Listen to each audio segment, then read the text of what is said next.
It feels good to be back at home.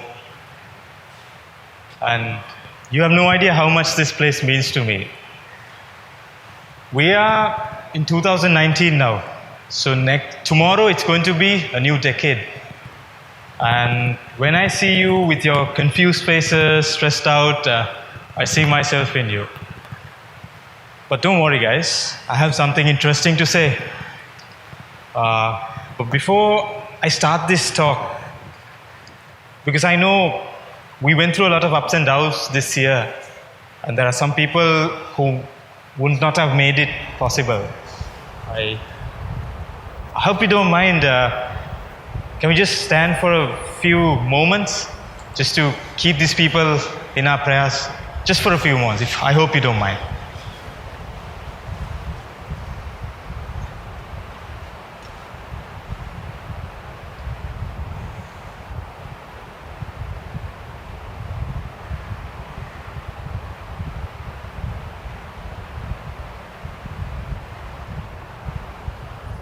Okay, thank you.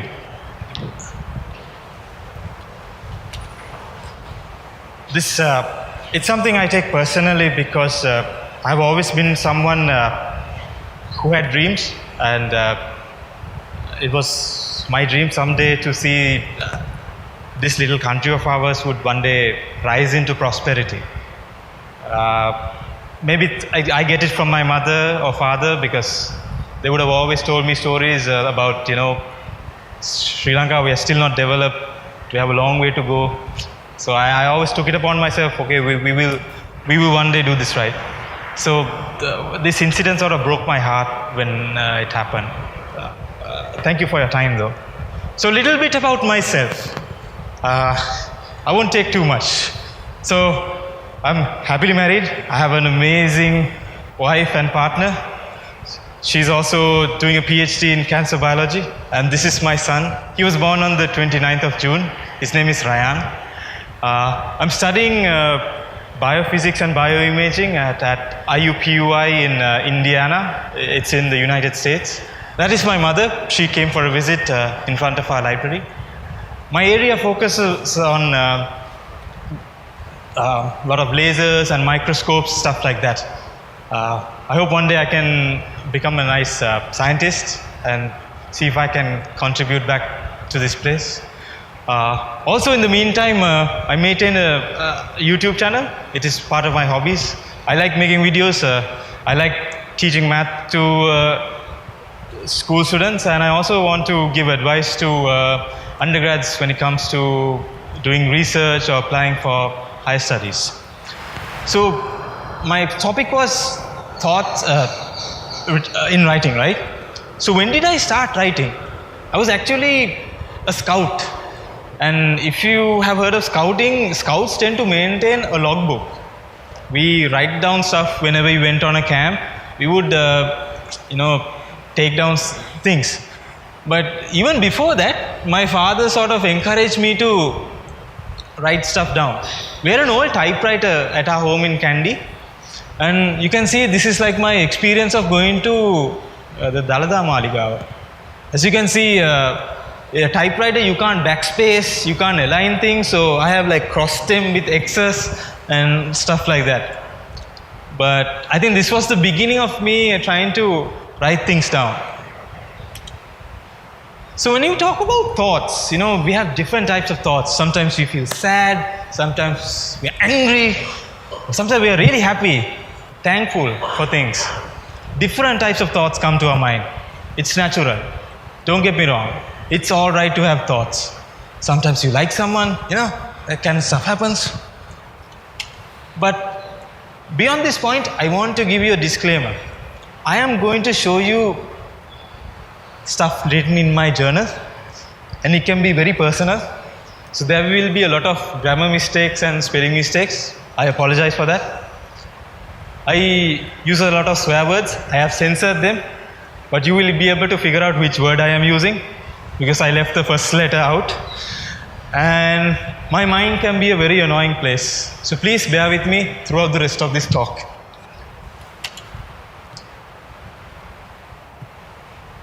In Sri Lanka, mental health is not given that much of prominence.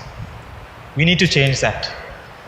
I have gone through certain periods of depression in my life, and I had the fortune of going and seeking for help.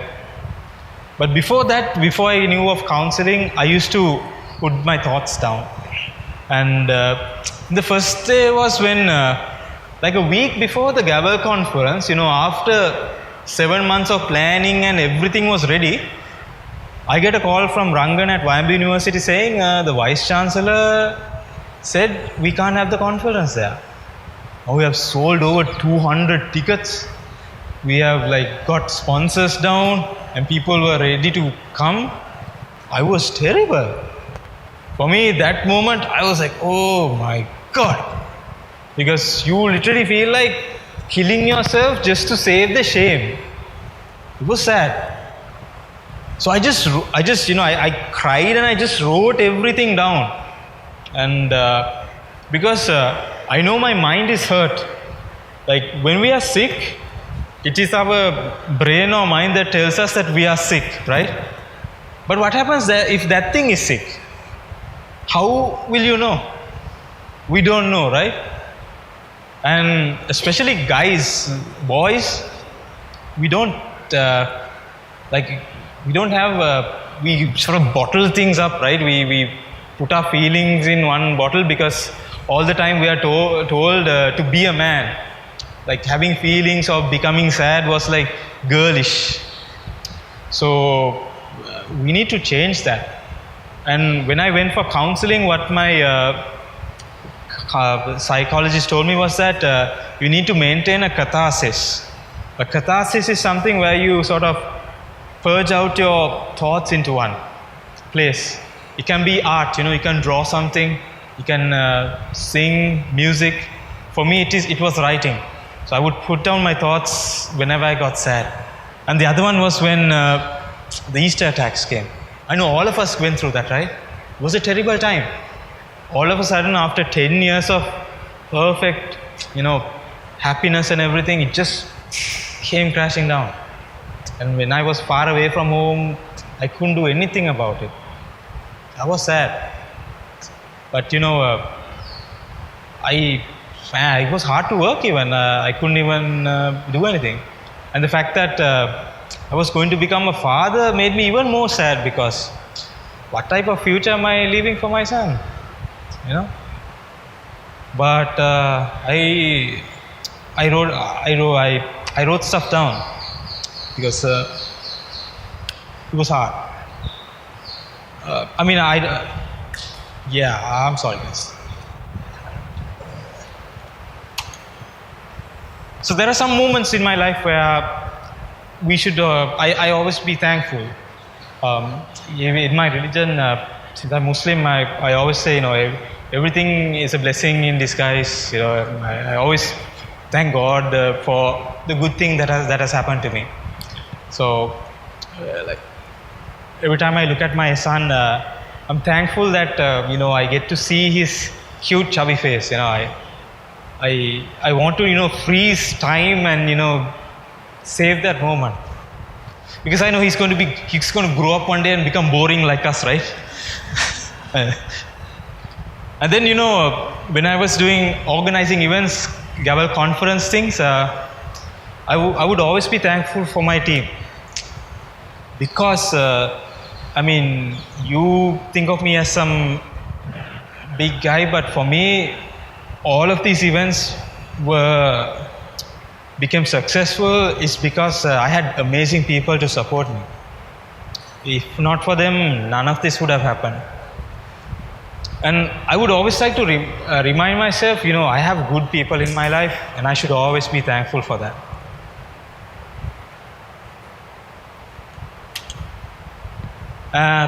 University, even day-to-day life, being a parent, we come across stress. It can be exams, submissions, stuff like that, or even deadlines. So when I come across stress, what I do is I tend to map out my thoughts. Okay, if this works out, great, but most of the time it doesn't work out. So what do you do then? Is there anything you can do about it? Yes, good. If not, what to do? What to do? So I map things out like that whenever I'm feeling stress. Now, when organizing conference, I was working full time. I had to do my exams because I wanted to apply for a PhD, and sometimes it's very frustrating, no? Because conference sponsorships aren't there, people aren't signing up. So I just put all the stuff that is bothering me down on paper, and it just helps me. Like, I like to draw things like small stick figures and all. That's how I see things. So I don't know, but I can get very angry at times. Not that I have scolded anyone, but like I get pissed off a lot in my mind. But thankfully it has reduced little by little. It's because I try to control my mind whenever I get these emotions. And this book, when I write stuff down, it has been helpful for me. Like, once there was an incident where a lot of club presidents came, and I was so tired that day and hungry, and I wanted to go home after the meeting. But these people kept on arguing about some very small thing, very minor detail, while there were so many important things to do. At that moment, I knew I was going to get pissed off and scream at everyone. So I kept quiet that day. I asked someone else to handle the meeting for me while I stayed quiet, without opening my mouth. And when I came back home, no, I scolded anyone in my book. All those black marks are filthy words. So, and then, in my team, when we do projects and stuff like that, there's always this annoying person, right? Like, damn it, doesn't do anything. Damn it. Malapaino, panditai. But I never say that to his face or her face. Don't get me wrong. I think a lot of people like working under me, but they have no idea what is actually going in my mind. Because when someone makes a mistake or, screws up something that I keep silent and I say something, it's okay, we'll try again. But I write. I just swear that. I mean, if someone saw this book and, they could send me to jail. It's that bad. But it has helped me sort of, not express my feelings.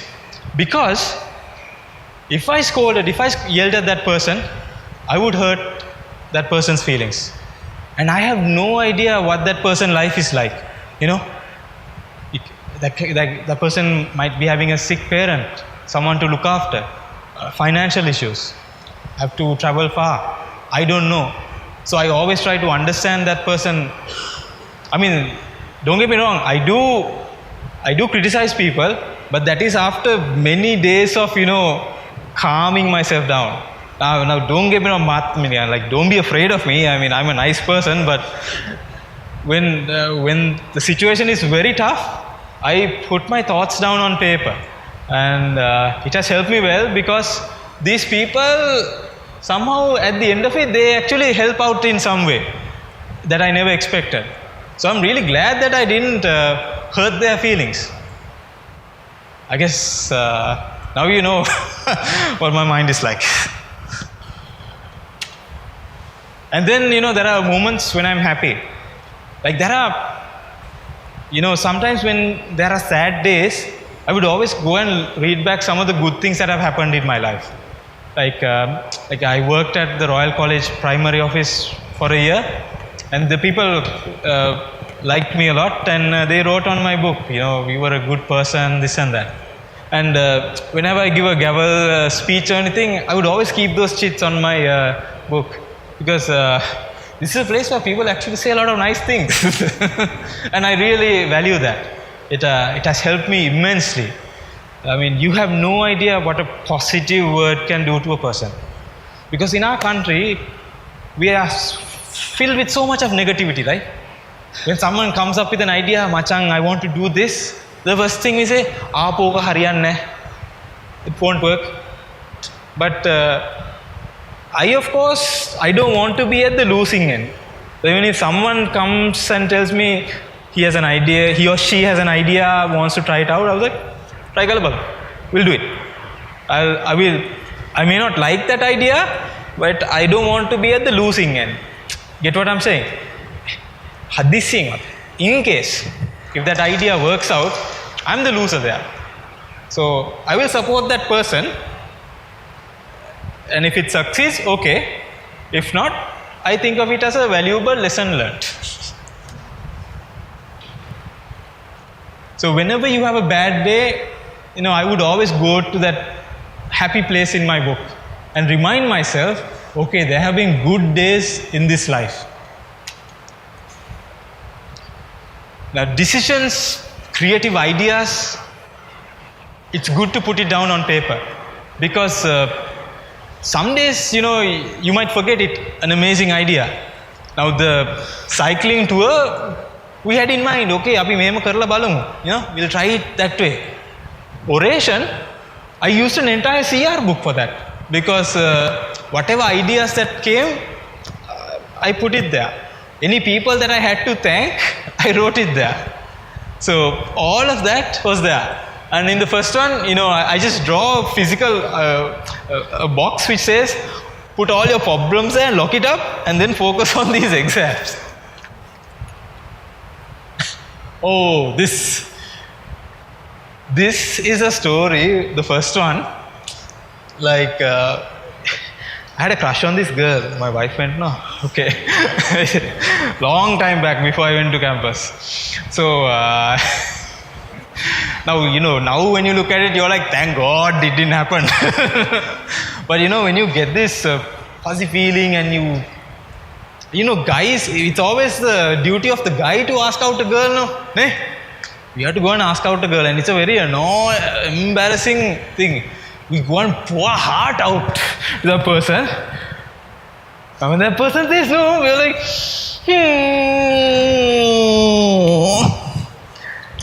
oh boy, you're gonna kill me. And so all those rejections and all, I put it down. And the other one was when I couldn't get selected in the team. I was so upset, I actually cry when I don't when I get rejected, because I put so much of effort, and it happens, right, to all of us, whether it's an exam or a job interview, something, I put it down on paper. I mean, I didn't cry in front of the girl, but I somehow put up a fake smile and went home and cried. I mean, don't get me wrong, we are all human at the end of the day. And I'm not saying, girls, that you should say yes just because that person asked you out. I'm just saying, this is what we go through. And of course, creative. All of the ideas that I told you were inspired by something else.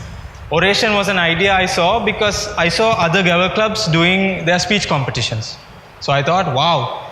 I went to all of these speech competitions and took down ideas how they did things, and I brought it here. Now, no one can say it's copying, because I'm doing it in a different place and with a different name. And it's pretty hard, right, to do it from scratch. Gavel conference was an idea I got from IEEE. I went with Pasindu over there to IMB University, and they had a 3-day event. They had a talent show. And we thought, wow, we should bring it here and sort of do it for Gavel. Then not all ideas are good, okay? There was a thing called presentation coop here, which is, not everyone comes to Gavel meetings, but if they want to know how to do a presentation and all, I would do it at the common. You guys have a common now? Nane? There's one? Okay. I mean, the idea for me, I felt like it did not work because people didn't show up after they liked it. But I mean, I guess you guys can try it out and see if it works, feel free to copy ideas, because anyone can have ideas. It's a matter of executing that matters. Oration initial name was Speech Fest. I didn't like it. I felt Oration was more cooler. And IQ Labs was inspired by Khan Academy. So you will come across different ideas when we read books or when we walk around the street or when we even on YouTube, right? Think of it and write it down and see if you can create it here. No harm in that. Ladies and boys. We'll talk about boys first. Infatuation. Now this is of course me writing about my wife when she was my girlfriend back then. But I felt I write it down because when I fight tag Gyama, I always go back and say, this I actually like this woman. But anyway, now I'm telling you to write down your lovey-dovey feelings on a book because let's talk about the guy situation, will you? Now you're at the office and suddenly this new girl shows up, this intern, okay? And you're like, wow, Lasana, I want to ask her out. Not for, like genuinely, like you have a crush. So what you should do is, write down those feelings and put it in a book. Then the next day, see if you still have those feelings. This is when you realize that no matter how good looking a person is, as the days go by, you start seeing the real person. And then you realize, come on, girls, you don't feel the same for guys, don't get me wrong. You show more love for shoes. You have about 10 or 8 pairs in your cupboard. So even when you see a nice shoe, while you're doing window shopping, go and write it in your book and say, I like this shoe, nice heel, nice design. Should I buy it? Write it down. Then the next day realize, I already have so many shoes, so I can use that money on some course and become a scientist or something like that. Yeah, go say science. Now there was a famous study people did on people who can't remember things, and most of you don't have that problem, but there are people who can't remember what happened on that day, and when you ask them the following day, what did you eat and all, they don't remember. So people who cannot maintain memories, if you ask them what they see of the future, they will say, I don't know. Because how they describe not seeing the future is like walking into an empty room and trying to find a chair. When I write stuff down, when I write my dreams or whatever I have for this country, for this club or anything, it changes. Don't get me wrong, it's not the same thing I had over time. But the more I write and I look back, it has this feedback process. I write my thoughts down, I see if the reality is true, then I change it a little bit. And then I try it out again. So it's this feedback process. For that, I put my thoughts down. As you can see, I have always wanted to be a cool scientist. Don't get me wrong, because I wanted to have a cool research lab in Sri Lanka, and we will do so amazing things. So I do that, about 2010-11 at that time. And little by little, I realized that dream is coming true because things are unfolding. But if it's not, then it's actually for a different purpose. Don't get me wrong, we have dreams. It's all right if they don't come true. Because how I believe is from my religion is that God has a better plan for me. That's how I take it. Change it. But my purpose still remains intact. It's the deep affection I have for people and all. To see change. Like when you have no idea, like all these people from Gavel and all, when some of them even say like, I got selected in this job, and this thing and that, I get so much happy because I was there to sort of change that person's life when they had no one else to help them. So I take pride in that, and I write it down. So the vision purpose is intact, and what I do or the outcome of it may change. So a book is important in that sense, because you are not going to remember everything that happened to you, but the important ones you put it there and you keep on changing it. Feedback loop. So yeah. Now we were talking about thoughts and I gave you a lot of it. I hope you have some idea, about how to control them. Now, if you are practicing meditation, that is much more better than what I just told you now. Because since I'm Muslim, I wasn't exposed to such things. But if you realized, in part of Lord Buddha's teachings is to understand your mind, to understand these thoughts and sort of control them. We might not be able to control the world, but at least if we control these things, the outcome is far better. So, I'm not asking all of you to buy a book and start writing. If you like it, try it out. It worked immensely for me and still does. I still maintain a book. I just want you to remember, I have no intention of becoming an author or publishing it. But in my story, in my life, I know I am the author of it.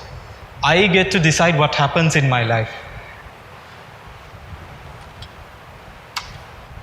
So you should also remember that you are the writers of your own story. Thank you.